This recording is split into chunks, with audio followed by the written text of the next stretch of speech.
whole truth, the whole truth, and nothing but the and truth. nothing but the truth. Do sit down, Mr. Brereton. I'll work out which of you is which, won't I, presently? Thank you, Do Commissioner. sit down. Yes, Mr. Brereton. Is your full name Peter James Haysey? Yes, And is your business address level 1, 535 Burke Street, Melbourne? that's correct. And are you a director, deputy chair and member representative on the board of CSF Proprietary Limited? That's correct. And Mr Haysey, have you attended the Commission today in answer to a summons dated the 31st of July 2018? I have. Do you have the original of that summons with you today? I do. I tender that summons, Commissioner. Exhibit 5.236, the summons to Mr. Haysey. And have you made 2 statements in response to rubrics given to you by the Commission, Mr Haysey? I have. And it's the first of those statements dated the 24th of July 2018. Yes, You have the final signed version of that statement with you today. I do. I tender that statement and the annexures to it, Commissioner. And I take it the content of the statement is true, is it? It Mr. is, Haysey? Commissioner. Yes, thank you. Statement of Mr. Haysey of 24 July 18, Exhibit 5.237. Yes, And the second of your statements, Mr Haysey, is that dated the 3rd of August 2018? That's correct. And is the content of that statement true and correct? Yes, it is. Do you have the final version of that statement with you today? I do. I tender that second statement, Commissioner, thank you. and the annexures to it. Thank you. The second statement of Mr. Haysey and its annexures is Exhibit 5.238. My friend Mr Donnelly will ask you some questions Yes. now, Mr Haysey. Thank you. Mr. Brereton. Yes, Mr. Donnelly. Thank you. Good afternoon, Mr Haysey. My name's Albert Donnelly and I'm one of the counsel assisting the Royal Commission. Mr Haysey, you've been a director, as I understand it, of CSF since 2010, is that correct? That's correct. And you're presently the deputy chair. Yes, And of course, you're well aware of a trustee's obligations in that capacity. yes, I am. And aware of the trustee's obligations to act in the best interests of members Yes, and to give priority to the duties to and the interests of members where there is a conflict, yes, and of course to comply with what's known as the sole purpose test in the yes. SIS Act. In preparing your statement, are there any issues that you have given you cause for concern in relation to those duties? In preparing my statement, Yes. I have been made aware of some potential conflicts of interest. And what are they? So they're with respect to a particular arrangement with a particular service provider and an employee. Is that a reference to Australian Family? It is. Okay, and we'll come to that. Were there any other issues that concerned you in the preparation of your statement? No. Can I ask you about some questions about the fund itself before we come to Australian Family and some other issues? The first is, in your first statement, you set out some attributes of the fund, and am I right to say that as at the 30th of June 2017, the funds under management were approximately $8.7 billion? That's correct. And now, at least at the time of preparing your statement, it's over $9.3 billion. At the time, yes. And over the last 5 years, in your statement, you've, in the form of a table, given evidence as to the fact that the number of members has increased from approximately 69,000 to approximately 75,000. That's correct. And over that time, the average balances of the members of the fund have also increased considerably. That's my recollection, yes. Yeah, so in financial year 2013, approximately 76,000, and now the average balance is approximately 115,000. That's correct. And whilst the fund has increased in size, one of the things that you have given, and when I say you, I mean the trustee has given active consideration to over the last few years, is to the question of whether or not to merge. That's correct. And why has that been something to which the trustee has turned its mind? So the benefits of a merger to members are clearly the benefits of the scale that those mergers would result in. And can you explain to the Commissioner how you understand that to apply to CSF? So in terms of the funds under management or the numbers of members that are in the fund, any merger which would result in an increase in the number of members and the number of funds under management would, by definition, decrease the costs per member. And so, in that sense, the benefit of the scale would result. And am I right that there's been negotiations between Catholic Super and the Australian Catholic Superannuation Retirement Fund? That's correct. And scale was very much one of the issues that was identified in the past in relation to your negotiations with the Australian Catholic Superannuation Retirement Fund. And still relevant. In fact, or at least in October 2016, your CEO, Mr. Pegan, presented a paper to the board in which he set out his views as to some of the benefits of a merger. Do you recall the discussion at that time, or general discussion? General discussion, yes.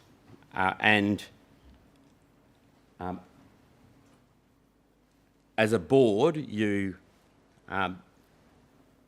obtained some advice and assistance from Rice Warner. That's correct. Who is Rice Warner? So they're a consulting firm providing actuarial analysis and other services. And if I can take you briefly to CSF.00001.003.0322.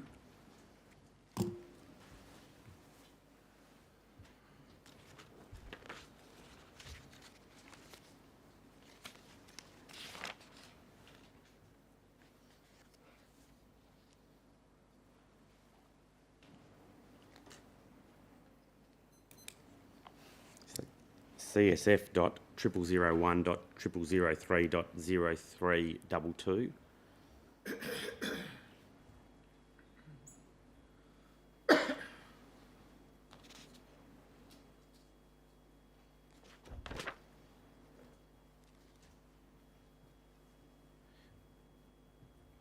As the documents called up, they, do you recall, you've indicated that you recall Rice Warner giving some advice to the board. That was in relation to a merger assessment between CSF and what's called in the documents ACSRF. I do. Was this the letter or the presentation you're referring to? The presentation. I do recall. And there was a later letter. Yes. Yes. Sometime during the process of the negotiation of the merger.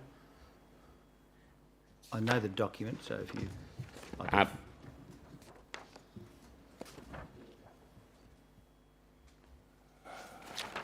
Well, perhaps if I can ask you if you recall that one of the issues that was identified by Rice Warner was that the superannuation industry was undergoing many changes over the next few years and expected there to be a smaller number of larger funds? Yes, I do recall that. Yep, and that was because of increased competition and between funds, downward pressure on fees, etc. Yes. And at 0324,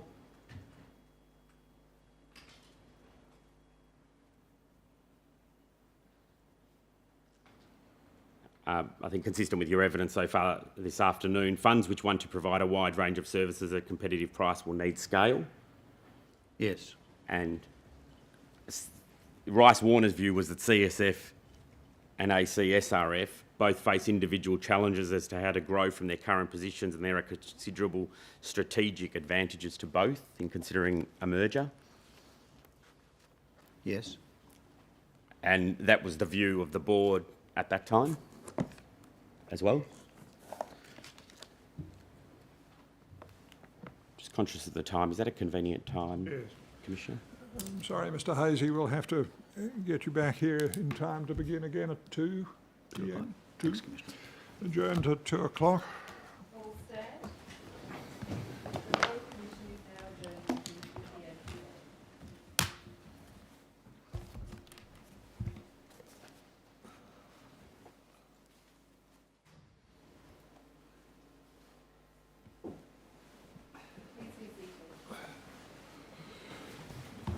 Do come back into the witness box. Sit down, please. Yes, Mr. Donnelly. Thank you, Commissioner.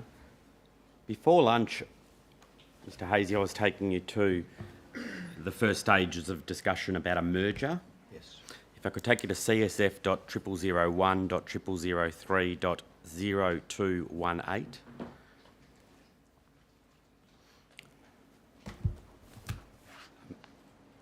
About to take you to a note prepared for an extraordinary board meeting on the 17th of March 2017. If I can just have blown up the first two paragraphs. It is, under why merge, it is now more difficult to rapidly gain economies of scale, sustain lower fees, broaden their services and communicate compelling benefits to members. Do you see that? Yes. And then there's reference to the challenges and pressures facing both your fund and the Australian Catholic Superannuation Retirement Fund.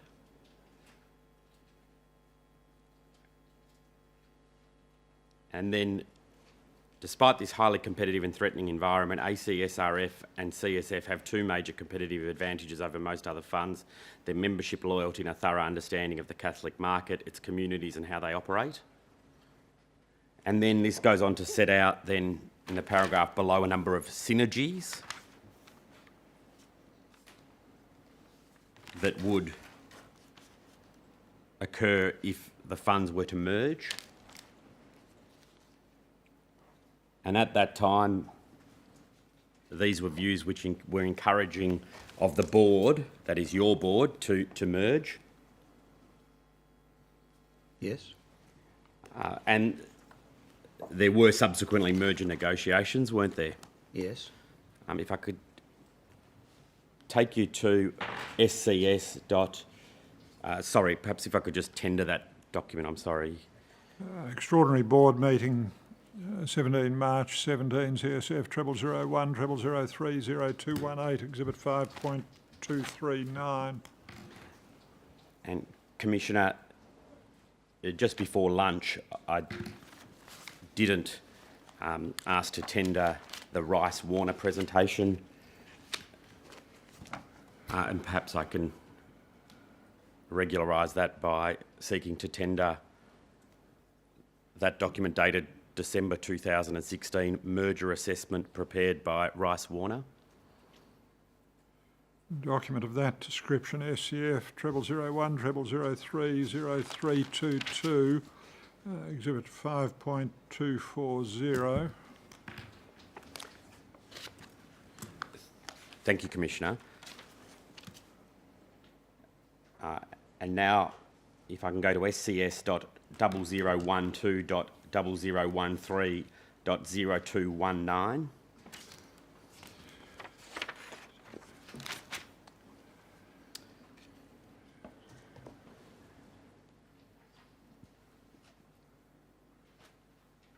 Are you aware that two statements have been prepared by representatives of SCS, being the trustee of the Australian Catholic Superannuation Retirement Fund?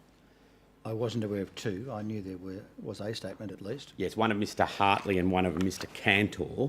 I'm going to take you to some documents now which you may not have seen before, which set out various stages of the negotiations between yourself and the Sydney Fund, if I can call it that. Mm-hmm.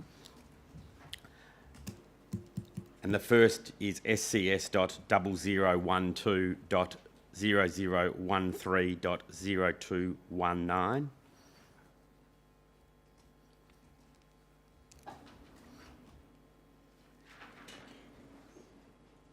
Who was the chair of CSF in March 2017? Peter Bugden. And he's been replaced now by Mr. Haysey, is that right? That's correct. And at the time, the chair of the Sydney Fund, which for convenience, if I can call it that, was a Mr. Haddock, is that right? That's correct. Richard Haddock. Bear with us for a moment. Well, I'm confused if no one else is. What's the doc ID? Properly, what's the SCS dot SCS. yes Yes, SCS. dot 0012 Yeah. dot 0013 dot 0219. Thank you. Thank you. And now this is an email from Mr. Haddock, who you've said was the chair of SCS at that time, Yes. to members of his board and other executives of SCS. I haven't seen this document before. No, he says there that, in the second paragraph, that there was some initial, so he refers to a meeting between Mr. Cantor, being the CEO of CSS, and Mr. Bugden, the chair of SCF, and Mr. Pegan, the CEO of CSF. And he says initial discussions cantered on how we all thought, as did our respective boards, that a merger of the two funds made sense and would not only benefit our present members, but would place us in a stronger position to seek members in Catholic organisations outside education. Was that a view that was shared also by CSF? Well, certainly our view was that it was in the best interest of members of both funds, and we have many members, of course, outside education sectors. And he sets out at about point 6 of the page, we impressed upon them that this has to be seen as a merger of equals, and we explained what we meant by that and the importance of it for our members and employers. Frank, now it's a reference I think to Mr. Pegan, then told us that their board accepts this, but on the basis that they have their CEO as the ongoing one and that the chair comes from their board.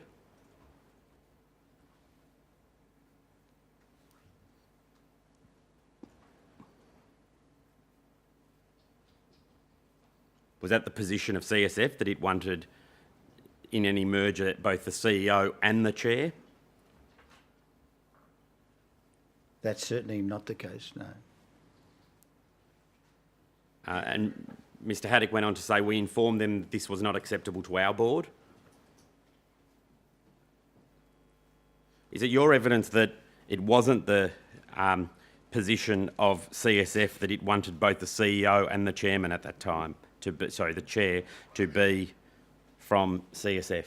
That's certainly my understanding. There were various iterations of this agreement or negotiation. At this time, being in March 2017, were you aware what the position was? So my recollection is that at this time there were discussions about one of those two positions resting with one fund and the other position resting with the other fund. And in fairness to you, I'll take you to some of those things in a moment. And then the position did change then during the course of March, or the position from CSF. If I take you to csf.0001.0003.0361.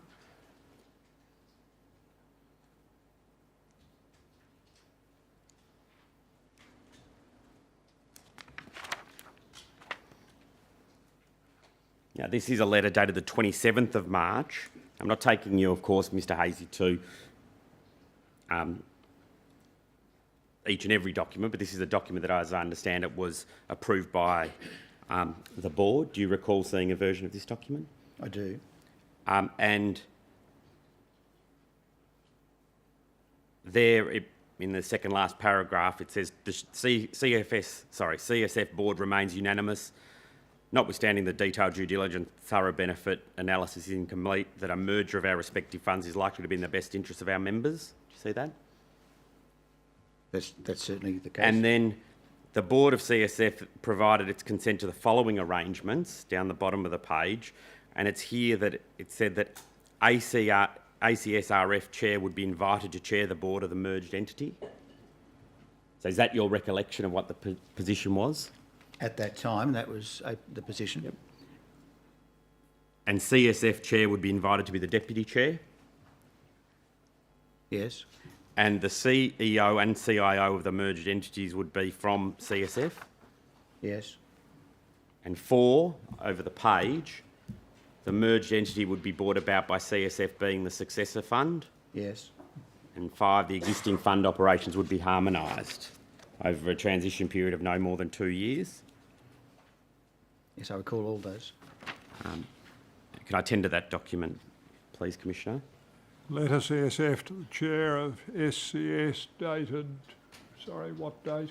Dated the 27th of March 2017. 27 March 17, CSF 0001 0003 0361, Exhibit 5.241. Thank you, Commissioner. Now, the response to that letter appears to be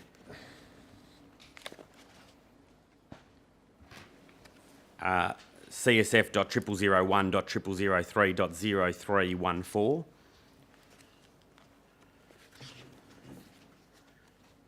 And this is a letter from Mr. Haddock to Mr. Bugden, so that is the chair of the Sydney Fund. And if I could take you to the bottom of that page, the board notes, that is the Sydney Fund's board notes, your earlier request that the CEO of the combined fund come from CSF, and your more recent request that the CIO and Deputy Chair come from CSF. Do you see that? Yes.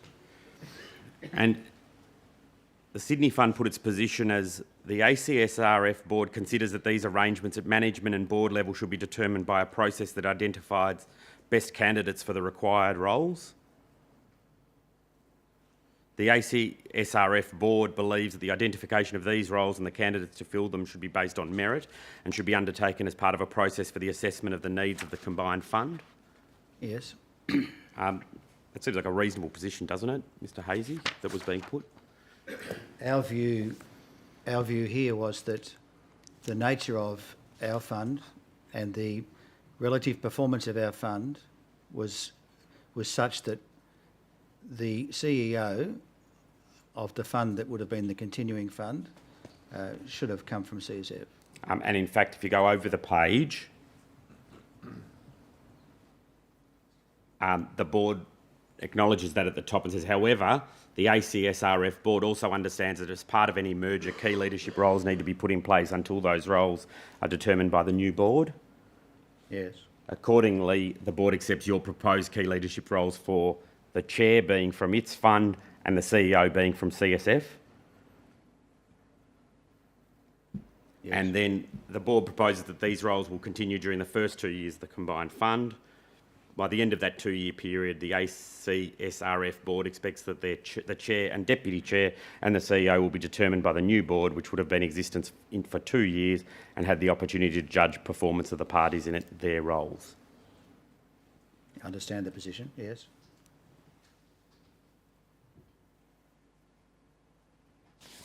Commissioner, if I could tender that letter dated the 6 April 6th of 17, April. letter 6 April 17 ACSRF to CSF, CSF 0001 0003 0314, Exhibit 5.242.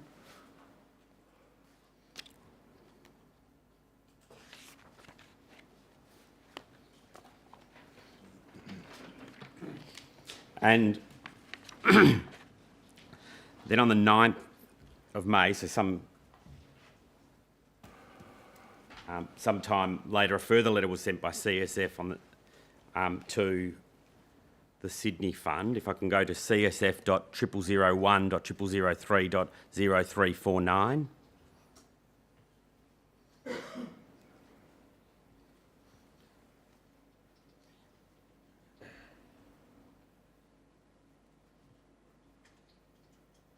And Mr.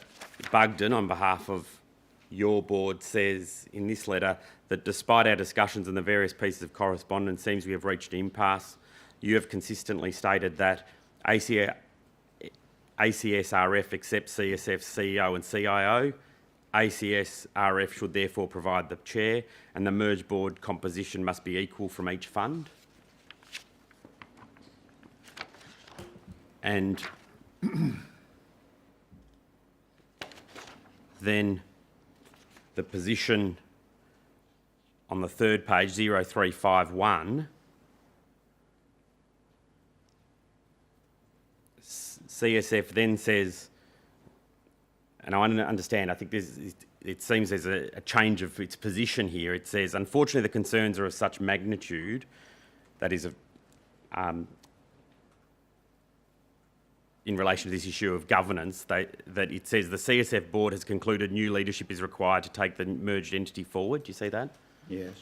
We believe a new independent chair is essential. And the chair should be someone who is not currently on the board of either fund, who has a commitment to ensuring the long-term success of this substantial Catholic enterprise and who has the support of the Archbishops of Sydney, Melbourne and Brisbane. Yes. That was a change in CSF's position at that time, So if I can just, yes, a change, yes. that it wanted there to be an independent chair rather than the chair coming from the Sydney Fund. Yes. And the proposal then is that both the chairs at that stage. I'm sorry, withdraw that. Then, in the paragraph commencing, for the sake of such an important venture, Mr Bugden said he's indeed proposing we both stand aside immediately after the signing of a memorandum of understanding and entrust the merger to new leadership. Do you see that? Yes. How was it intended at that time that the board of CSF would be operating once there was a memorandum of understanding signed? Can you repeat that question, please, Mr. How Dillon? was it intended that the board of CSF would be chaired after the signing of the memorandum of understanding? So the board chair, the position of our board chair, CSF's board chair, would stay in place until such time as that agreement was reached. Now, part of that agreement would have been for a new chair to succeed our chair. Can I just add some context here, if I may? You may.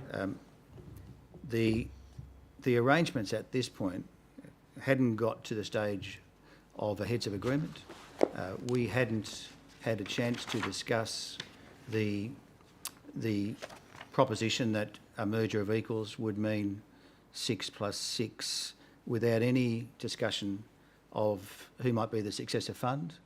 And so all of these iterations of numbers was still negotiating around who might be successor fund.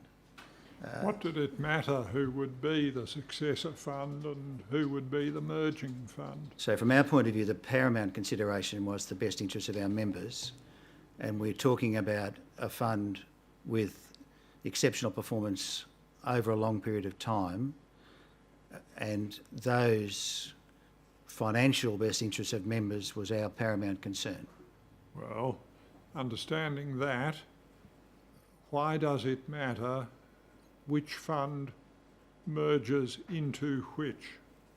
We took the view very strongly that there would be no circumstances where the retirement savings of our members could be put at risk by not having the successful strategies that have been in place for a long period of time continuing.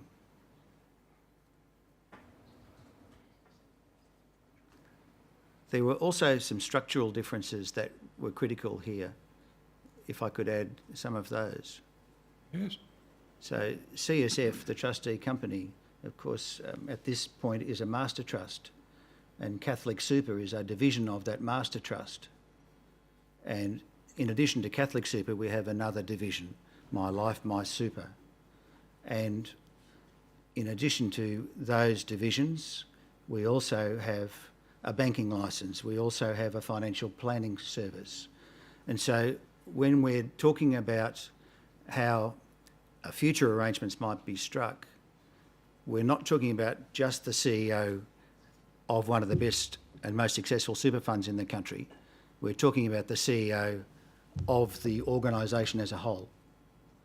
And all of that is necessary background to the discussions.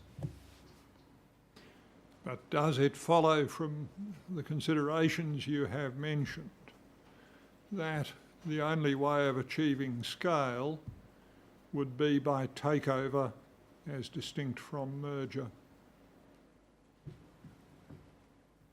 Not the... Your entity remained, if you like, this is inaccurate, but if you like, the dominant element in the combination. So clearly that would be a case-by-case consideration.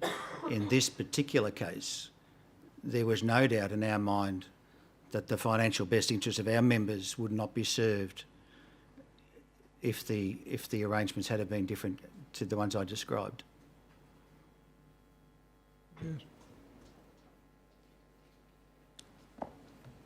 Did the Sydney Fund agree to the appointment of Mr Pegan as the CEO? Yes, as you see, eventually it was accepted as our position. Sorry, So it was accepted. it was accepted by the Sydney Fund, as I call yes. it. In fact, from very early on, that was their position, though, wasn't it? It was conceded that that was to be the case, yes. And then, and I might have to tender that document, if I may, before I go to the next. Letter CSF to ACSRF 9 May 17, CSF 0001 0003 0349, Exhibit 5.243. Thank you, Commissioner. If I can go to CSF.009.001.0370.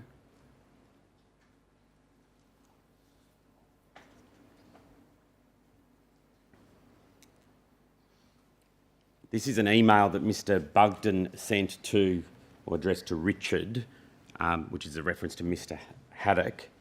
This is a few months down the track and there's been some further negotiations. And as I understand it, Mr Bugden there says, further, both ACS and CSF have agreed to all but one point to reach final agreement.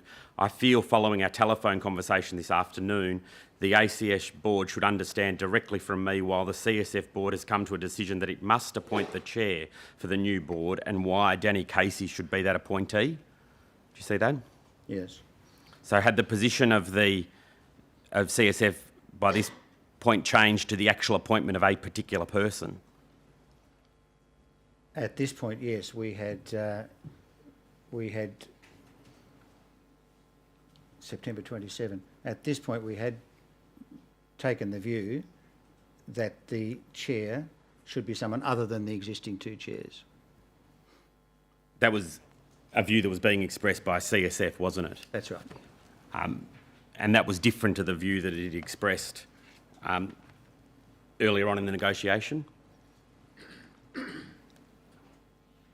So early on in the negotiations, as you've described them, there was an acceptance that the chair could come from ACSRF, dependent on a number of other factors. And the Sydney Fund had agreed to the other issues which were between the parties, and this remaining issue was the appointment of the chair, and it was CSF's position that that person must be Mr Haysey. So In that particular instance, the agreement was that we'd got to the point where we needed an independent chair or someone other than the two chairs. I'll just reiterate, if I could, that there'd been no heads of agreement signed, there'd been no agreement with respect to successor fund transfer, and that we were still at the point of trying to the very best of our ability and the interest of our members, get to an agreement which would satisfy what you described initially as a merger of equals. Well, that's not my language. I think that was the language of the Sydney Fund. Correct. But the position that CSF was putting was that there must be a particular person who should be the independent chair. No. So what I'm suggesting is that if we were going to extend the negotiations, and if that was predicated on a 6+6 arrangement, then an independent person, in addition to the 6+6, would need to be found, and our preference at that point in time was Danny Haysey. Can you explain what involvement Mr Haysey had in the negotiations during this time? So Mr Casey had, during this year, 2017, been employed by CSF as a consultant, given his background in the Sydney market, in the Sydney community, which we were obviously trying to enter into an arrangement with and become the successor fund for, and it was felt that he was perfectly placed to be the best person to suit and satisfy the interests of the members of both funds.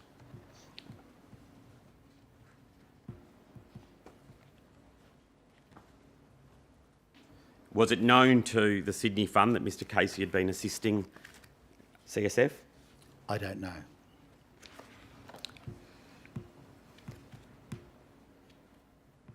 Sorry, I should add, it became known to me, I'm not sure at what point, fairly late in the process, that that was known to Sydney.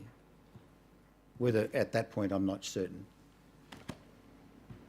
Thank you. Commissioner, can I tender that email, please? Bugden to Haddock, 27 September 17, CSF 0009 0001 0370, Exhibit 5.244.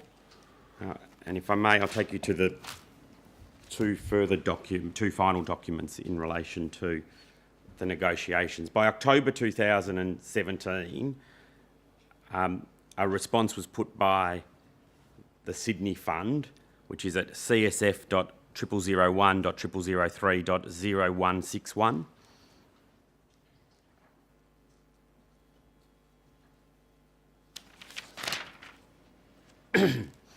And again, this is from Mr Haddock to Mr Bugden. And he says, or he wishes to express what he describes as unwavering commitment of our board to serving the best interests of our members and engaging with your board and management team in a manner that is open, transparent and in the utmost good faith. Yes. And at paragraph 3, he says that there remain a number of elements of the proposed merger that require further discussion. These include the selection of the CEO and the chair of the merged fund, an agreed understanding of what is involved in combining our two Catholic funds as a merger of equals. Yes. And the proposal that's put under the heading final proposal on 0164 is that the board is only prepared to implement the merger on the following basis. A, 6 directors are selected from each fund who will comprise the first 12 directors of the new board, and the new board will select an independent chair through a market search process. Do you see that? Yes. CSF's CEO to be the ongoing CEO. That's still the position. Yes. And third, a merger of equals that brings together the best elements of each fund in an open, unbiased, impartial way. Yes. If I could tender that document. Letter ACSRF to CSF 26 October 17, CSF 0001 0003 0161, Exhibit 5.245. And I won't take you to it, but are you aware that then on receipt of this letter on the same day, Mr Bugden sent an email to the chair and the CEO of the Sydney Fund, Mr Haddock and Mr Cantle? I'd need to see it.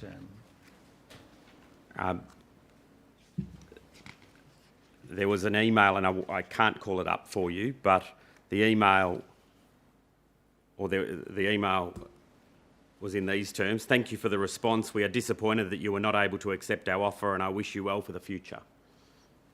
Are you aware that email was sent? What was the date of that email? The 27th of October 2017. So there was a detailed letter on the same day. I remember that date. I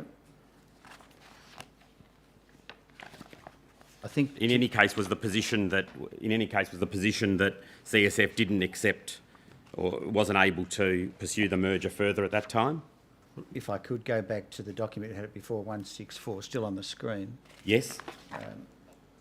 So the position here, once again, I'll reiterate, there's been no agreement as to successor fund transfer, no heads of agreement had been signed, no due diligence had been done, and we have still got the suggestion that 6 + 6 is okay without what we consider to be the continuing fund or the superior fund with respect to investment returns and the best interest of our members, potentially having no control over who the chair might be or who the successor fund might be. So our position was quite clear that we could not continue the arrangements without having clarity around those critical issues in the best interest of our members. Well, can I ask you this? There was a deal of discussion and negotiation. We've seen that. Yes. There was no agreement. We didn't reach the starting point Well, of the heads of agreement. there was no agreement. If you were asked the question, why did this fall over? What's your answer? My answer is that the best interests of both funds members would have been served by Catholic Super being the successor fund. So it becomes, who is the fund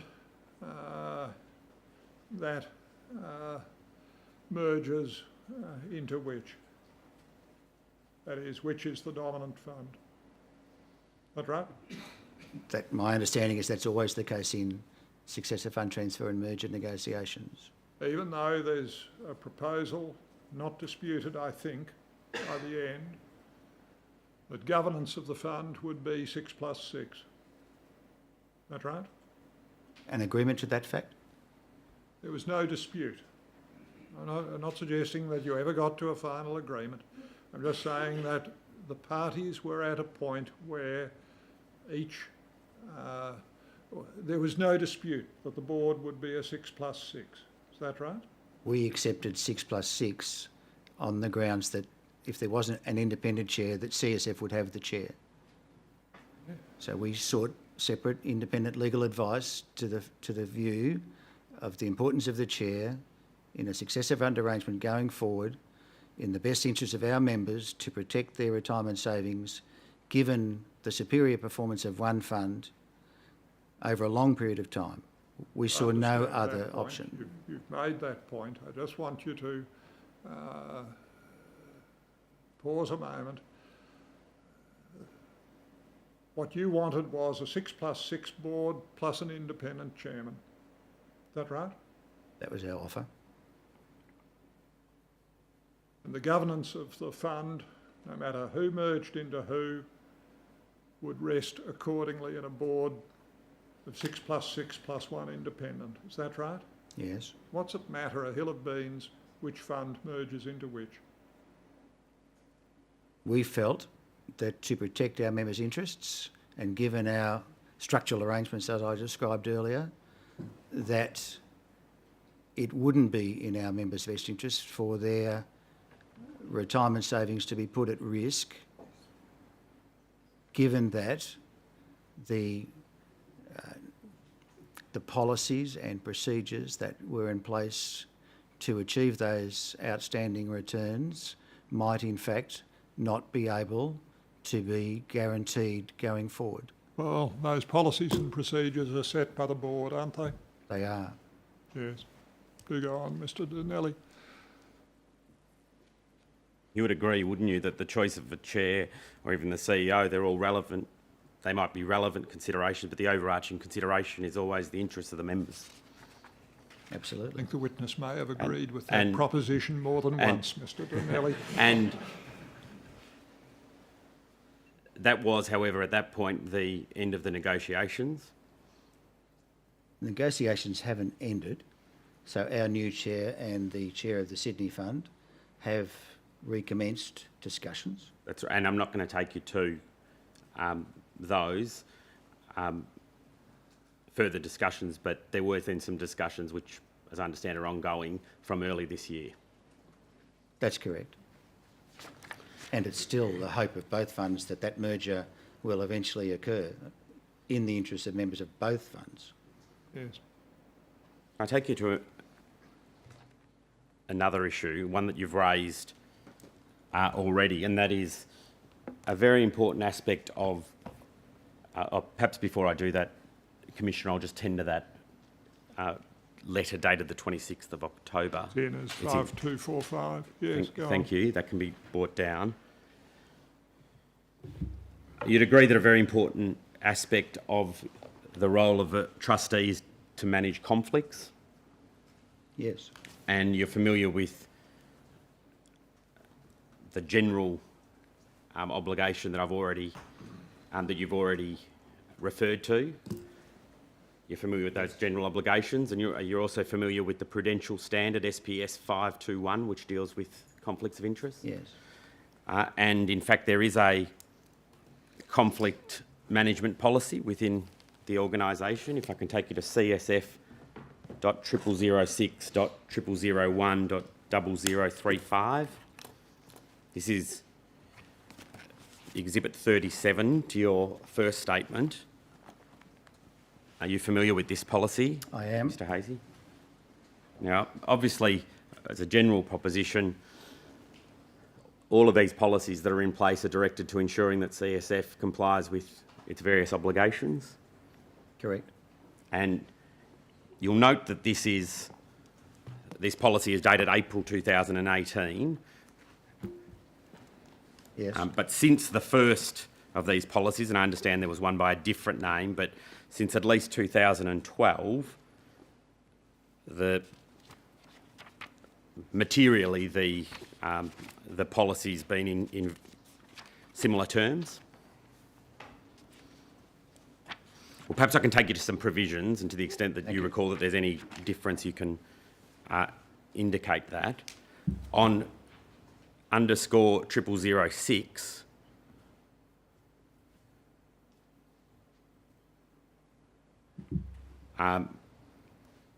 it says this conflict management policy documents the arrangements in place for managing situations giving rise to actual, potential or perceived conflicts of interest and conflicts of duty, together conflicts for the RSE, responsible persons and employees of the trustee.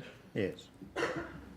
And the interests of the fund beneficiaries must take precedence over the interests of responsible persons and employees. Yes. And that's something with an obligation with which you're well familiar. Yes. And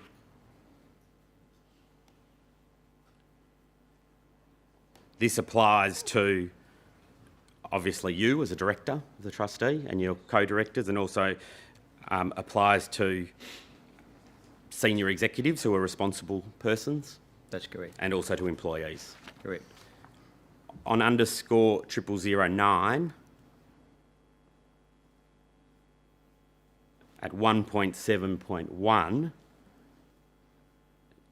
there's an indication that a failure by a responsible person or an employee to disclose a personal conflict is considered a serious disciplinary matter and corrective action will be determined by the board.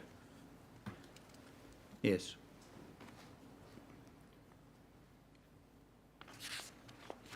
So ultimately it's the board that takes responsibility for this policy. Yes. And the policy goes on to define relevant conflicts, and without going to the specific provisions, but of course if there's a duty owed by the trustee or responsible person to beneficiaries, a conflict between that and duties owed by the responsible person or employee to other people, that can be a conflict. Yes. And if I can just take you to finally to paragraph 7.5.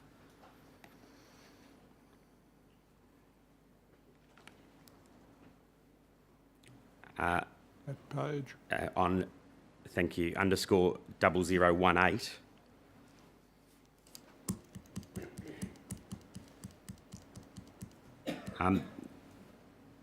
And you're aware that under the policy, if a responsible person or an employee believes that another responsible person or employee has or may have a conflict which has not been disclosed, the first responsible person or employee must bring the matter to the attention of the Chief Risk Officer or the risk compliance team as relevant and provide an explanation why he or she holds that belief. Do you see that? 7.5? 7.5, yes. Yes. And I won't take you to the old policy, but the provisions to which I've taken you are in the same terms as they were in 2012. I'm not surprised by that. I'd expect that, yes. Now, you raised at the start when I asked you about some matters of concern one particular issue, and that, as I understand it, was a relationship between a senior executive of CSF and Australian Family. Can you explain what Australian Family is? So Australian Family is a marketing and communications network organisation that publishes some material and provides support in the early education and care sector. They are also responsible for sponsoring the national awards, the Early Education and Care Awards. In addition, they provide general marketing and consulting services.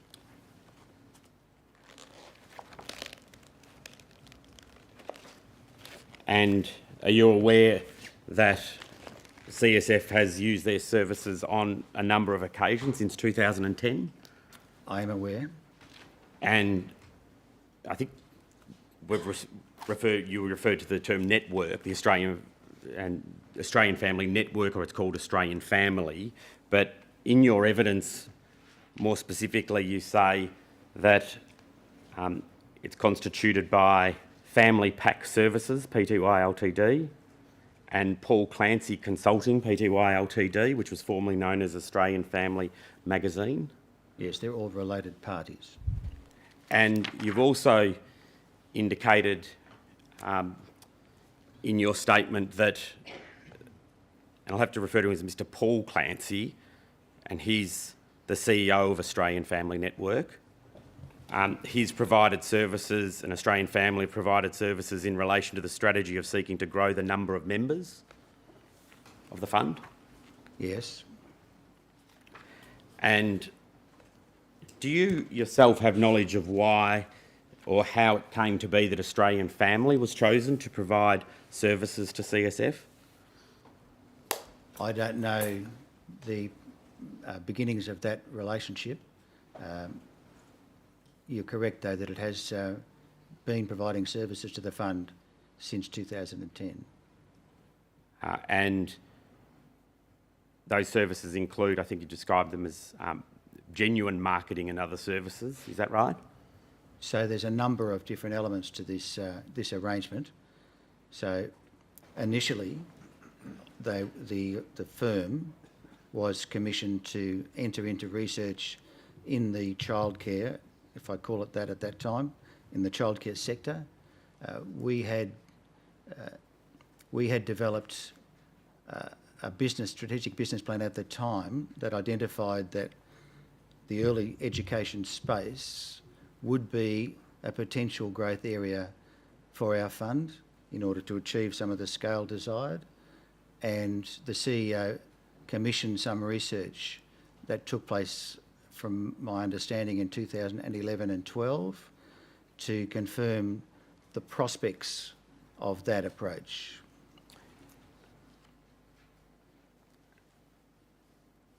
And you would accept that the head of institutional relations at CSF, Mr. Robert Clancy, ought to have disclosed his relationship with his wife, who was a shareholder in Australian Family Pack Services? I would expect that. And that she was an editor of the magazine? That was disclosed in 2015. Yes, and you refer to that in your statement. It was disclosed in 2015. But it wasn't disclosed before then, was it? No. In fact, I think you might have said 2011. It matters not, but since 2010 or 2011, Australian Family had been engaged. Yes. And Mr. Robert Clancy failed to disclose that potential conflict on the register until May 2015. So the conflict was disclosed in May 2015. Were you aware that extensive amounts of money had been paid to the organisation even before that time? Yes, they'd been contracted to provide services to the fund through that period. Now, I've already referred to Paul Clancy. He's the managing director of the Australian Family Network, or the CEO, I can't recall. That's that's my understanding too. That's yes. right. And he's also the sole director of the entity known as Paul Clancy Consulting, Pty Ltd. Yes. And that's never been disclosed, has it? onto the register. That was disclosed for the first time on July the 18th this year when I insisted that it be put on. Before that time, Mr Robert Clancy had not disclosed that conflict to the board, or in fact in accordance with the conflict management procedure, had he? The conflict with his brother? Yes. No, he had not. It seems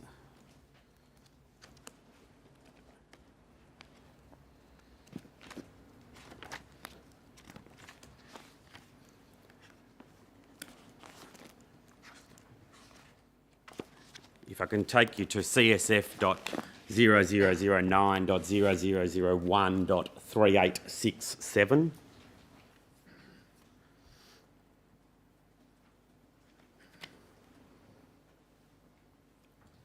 You'll see this is an email from August 2010, and Paul Clancy writes to his brother Robert, so Robert's with CSF,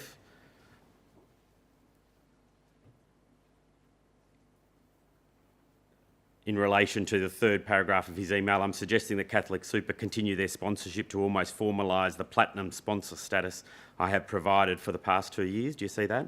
Yes. And then I think this is a reference to what you may have referred to before as the first dot point: undertake a research study to determine other players in the market, how they are perceived and what and how they do to promote themselves in the sector. Do you see that? Yes. And that was sent by Paul to his brother, and there's a reference then, or a response from CSF, or from Robert Clancy at CSF. This all sounds good. Are you suggesting 30 to 40,000 per year? Yes, I can see that. So that appears to be, or it may not even be the first, but that's certainly a reference to the sort of work that that you referred to earlier in your evidence. So the reference to the work, yes. Has Mr Pegan ever raised an issue with the board that Robert Clancy has or may have a conflict which has not been disclosed? So if I take you to the conflict, the matter we were talking about before, Yes. when the conflict was first registered with the board in 2015, That's in relation to Mr Robert Clancy's wife. that's correct. So the control put in place at that time was that only Mr Pegan would have any relationship with Australian family, and that had been the case since the beginning of the relationship, 2010. So the board at that point, 2015, were clearly of the view, of the mind, of the understanding that Mr Pegan, the CEO, because of the obvious conflict of interest, had managed the relationship entirely. And based on your preparation for today, are you satisfied that that is the case? No, I'm not. There are numerous examples of email correspondence between the brothers, which are a breach of not only the conflict policy, but the email and internet policy, for example, and And I won't take you to all of those, but, and I'll return in a moment to what Mr Pegan did in May 2015, but you'd know, and in your statement, you set out the payments that have been made to Australian families since 1 January 2013, yes, and they amount to $1.5 million, yes, and $500,000 in sponsorship expenses to Australian family. So the sponsorships would specifically be for the Early Education and Childcare Awards, which we were a major sponsor of at that time. So in total, $2 million has passed from CSF to Australian family. Over the period of time that you're talking about, yes. So I can add, though, that this has been an evolution in terms of services contracted. So you mentioned the sponsorship, and I mentioned the sponsorship of the awards.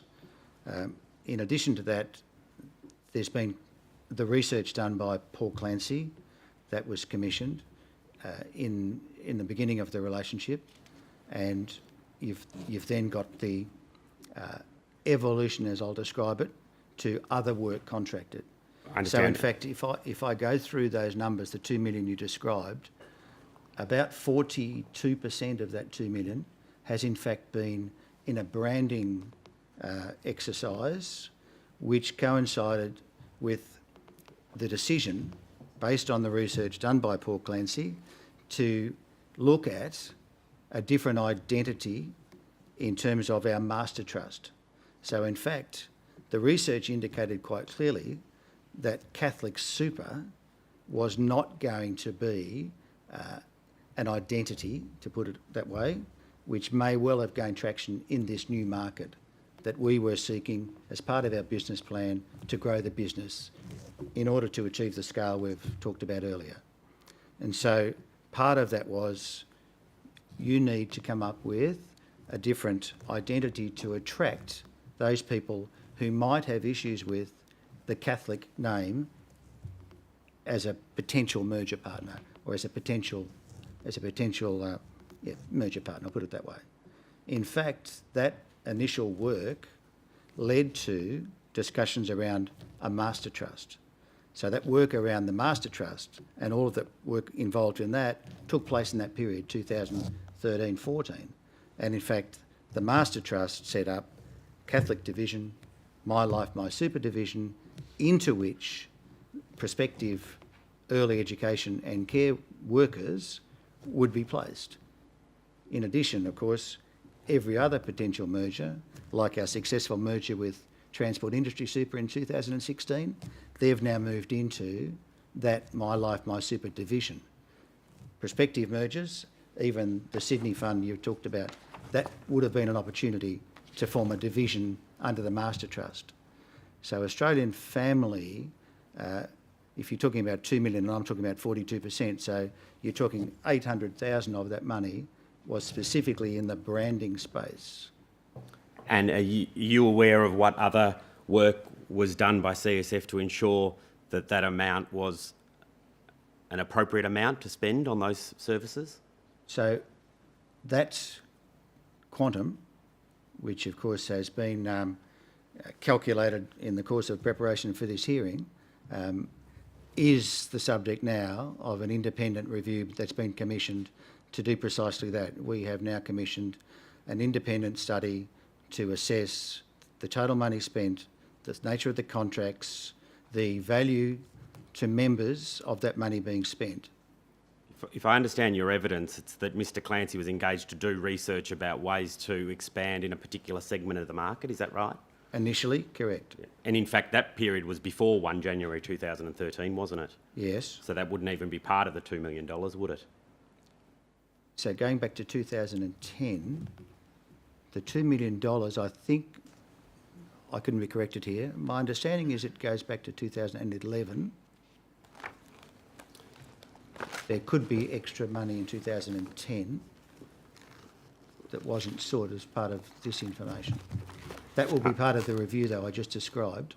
That will go So back how to the far source, back do you intend to go in terms of your review? to the inception of the contract. Now, it's not a criticism because you were asked to provide the figures from 1 January 2013 and you do that in your statement at Schedule I-20C. Yes. But that doesn't go back before 1 January 2013. So you accept that there may be even more funds that were paid in that early period for that research. We certainly know the research was done in 2011-12, so I presume yes.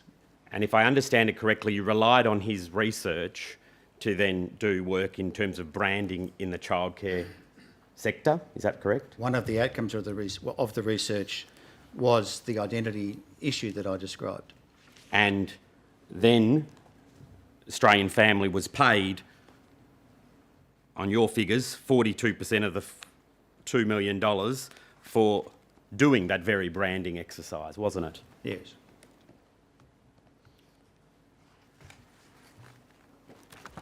You say in your evidence that due to the familial relationship between Paul and Robert Clancy and Jennifer Kernahan, Robert Clancy's status as head of institutional relations at CSF, dealings between CSF and the Australian family entities have been conducted by CSF's CEO Frank Pegan and or its COO, is that correct? That's correct.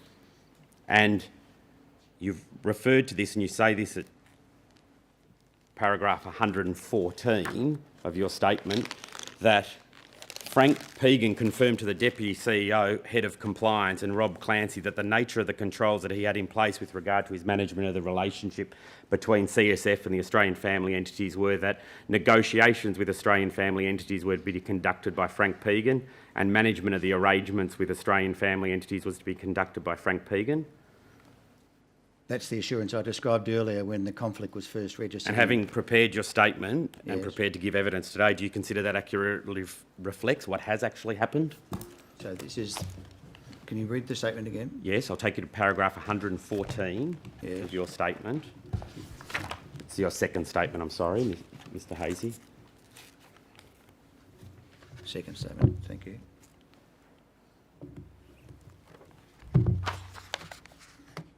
Yes.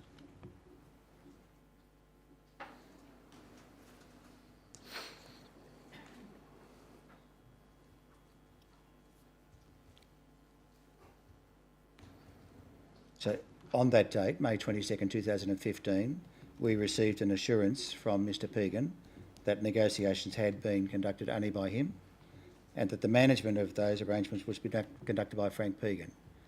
Now, clearly, since that time, as you can see from the emails, that situation has not been the case. That has not been managed that way. And in fact, in your statement... What follows from that? Perhaps we can cut to the chase. What's the consequence that then follows? The fund is investigating these matters. Correct. Has that So- investigation concluded? The investigation has not concluded, so Mr. Clancy has been placed on leave and there's an investigation into this matter. And has the board formed any view about what it should do in response to the matter yet? The board has not finalised that view. No. Yes. Perhaps that's an opportune time to tender that email, Commissioner, if I may.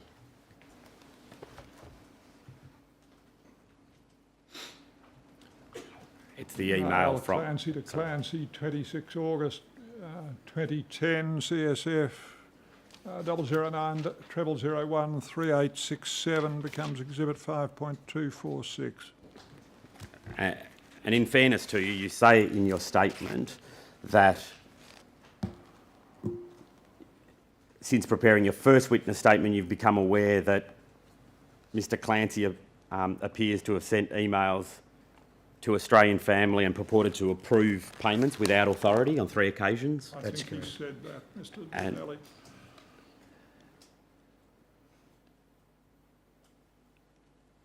And are you aware of his involvement in any other payments? No, Other I'm not than aware, those three? I'm not aware of any other payments that he's actually approved. And But might I add, that's also part of the investigation that we've just commissioned. thank you. And that are you aware that Rob Clancy attended meetings with Paul Clancy and other CSF employees, including the CEO, to discuss the work undertaken by Australian family? Once again, that's become very evident with the string of emails that have been presented to me during the course of my preparation. And in fact, as recently as the 29th of May this year, Paul and Rob have been engaged in email communications about particular tasks for CSF. It's fair to say it's been continuous. And you're also aware that confidential information has also been disclosed in the course of that period of time, or for a period of time, by Mr. Clancy, confidential information of CSF to Mr. Paul Clancy. I've been made aware of that during this period. Can I come to one final issue in relation, or two final issues in relation to this? The Australian Family. The first is CSF purchased the awards, did it not, from Australian Family in 2017? That's correct. And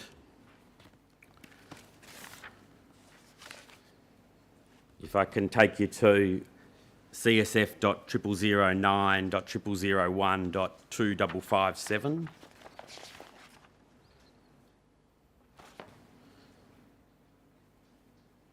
It's an email from Mr. Robert Clancy to Mr. Paul Clancy, and if I can go to the next page. Have you...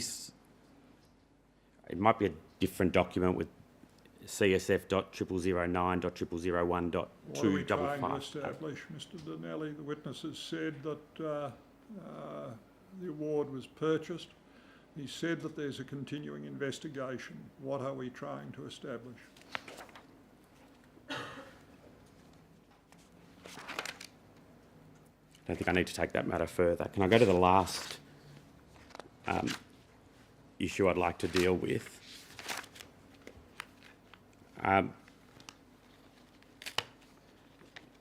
In your statement, you also acknowledge that that same employee, there's been 46,000 of expenses which were unauthorised in the period of 2013 to 2016. That's correct. And that's, of course, in breach of the corporate card use policy. Yes. And you're aware this came to a head in early 2016? It came to a head. Came to a head when Mr. Clancy was given a letter in early 2016.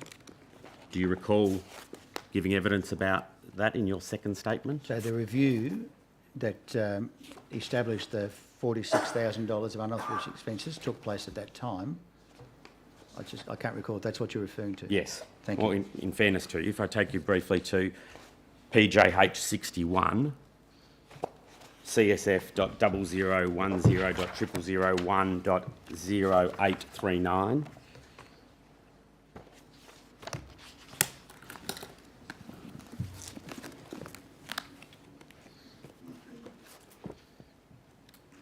This isn't dated, but in your evidence you say that it was in early 2016. Yes. And it was written by one of CSF's finance team, is that right? That's my understanding. It's not signed, but that's my understanding. How did this letter come to your attention? This letter was found in Mr. Clancy's drawer after he was put on leave. When? A matter of weeks ago. So this issue wasn't elevated to the board at the time? No. And That's right. it's your evidence that the money was paid back, is that right? The $46,000 identified has been repaid. And are you satisfied as a board member that the processes that the personal expenses on that credit card have ceased thereafter? No. Is that part of the current inquiry? Absolutely. So the review into Mr. Clancy's credit card use and the personal use of that card will commence from the first day of his employment to the present day. And in your statement, you also identify a long-standing practice which was not documented, which allowed senior executive staff to incorporate personal travel and accommodation and other minor expenditure, provided it was reimbursed. Do you recall that? I do. And that's gone on for 10 years. It's come to my attention in preparation. When you accept that that's plainly contrary to policy as well? It is. Might I add that immediately that came to my attention, or in the last few weeks, that policy now has been restated and reaffirmed, and that long-standing practice has now ceased.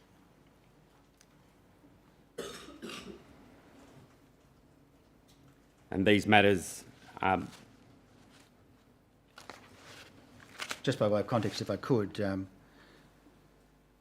in my preparation, I note that most of these would be with respect to spouse travel, and that I've been informed that in the booking process, the staff member would make the booking for two, And in all of the cases where I've asked for this to be checked, those private expenses have been repaid immediately.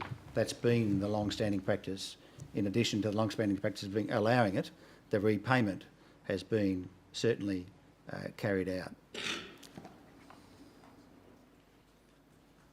But that's ongoing, that inquiry, is it?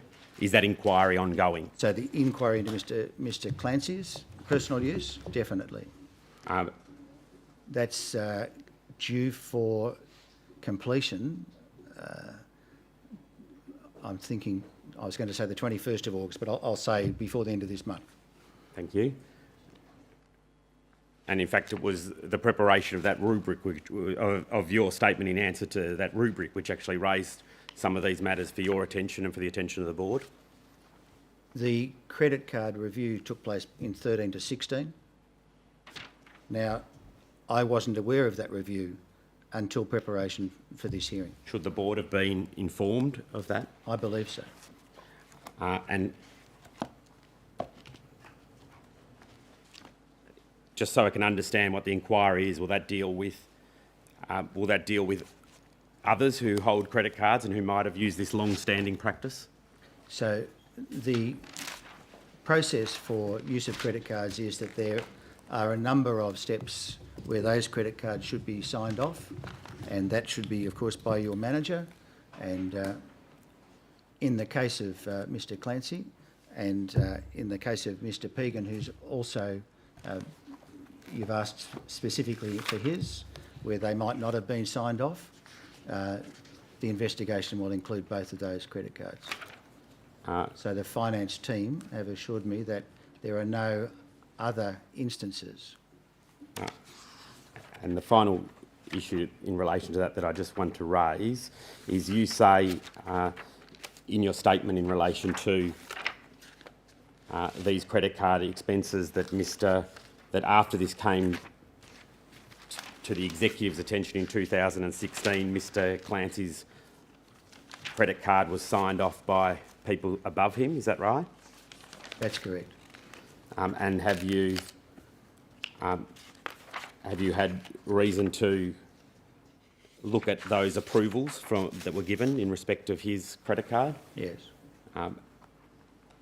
And are you aware that in fact he didn't have his credit card approved by, as required by the Chief Risk Officer for most of 2017? That's not my understanding. If I can take you to this final document, CSF.0015.0001.0022.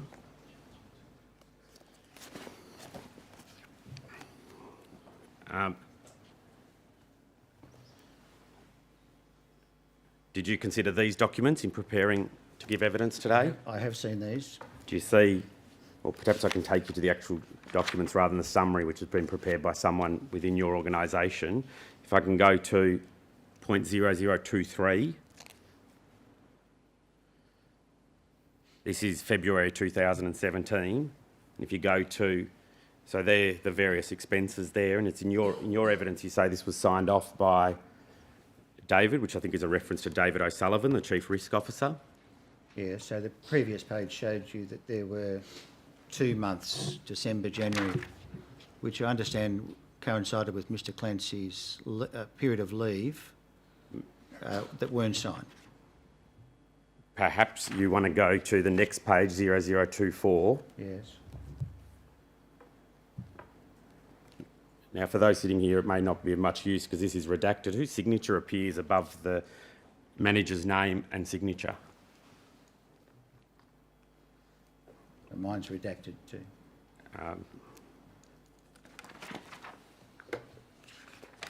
You're just showing that.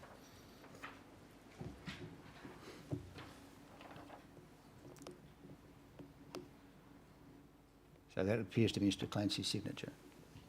Thank you. No further questions, Commissioner. You tendering that last document, Mr. Yes. Credit card expenditures Yes, if I Robert could. Clancy, CSF 0015 001 0022, Exhibit 5.247. Thank you. Thank you, Commissioner. Mr Brereton? No re-examination. Yes, thank you very much. Mr Haysey? Yes? I have leave to appear for SCS Super, Yes? Robert Austin. Yes, Mr Austin? I haven't troubled your commission so far, but there's an issue about evidence in relation to CSF and SCS. I think Mr Dinelli has something to tell us. If I can interrupt my learned friend, as you may be aware, Commissioner, in response to two rubrics, SCS has provided a statement of Mr Hartley and a Mr Cantor. Those statements will be tendered. We'd hope to tender them now, Commissioner. It's just we've got some issues with getting it onto the system, but they will be tendered in a bundle before the end of the week. And with the exhibits. With their exhibits. If that's done, does that solve the difficulties Oh, you've... problem. We need to refer to them in submissions if the commission's asked to make any findings on them. Well, Exhibit 5.248 will be the statement of Mr Hartley. Exhibit 5.249 will be the statement of Mr Cantor. The further details will be, of those exhibits will be provided once they make it into the system, but it will keep the exhibit markings reasonably proximate. Yes, thank you. Mr Austin. Thank you, Commissioner. If Yes. Mr Haysey can be excused. Yes, Mr Haysey, thank you very much. You may step down. You're excused. I take it we have a changing of the guard, do we, Mr There is some. Dinelli? Mr Hodge will be here in a moment, as well as my learned friend Dr Collins for ANZ. Yes. 3:15. Thank you, Commissioner.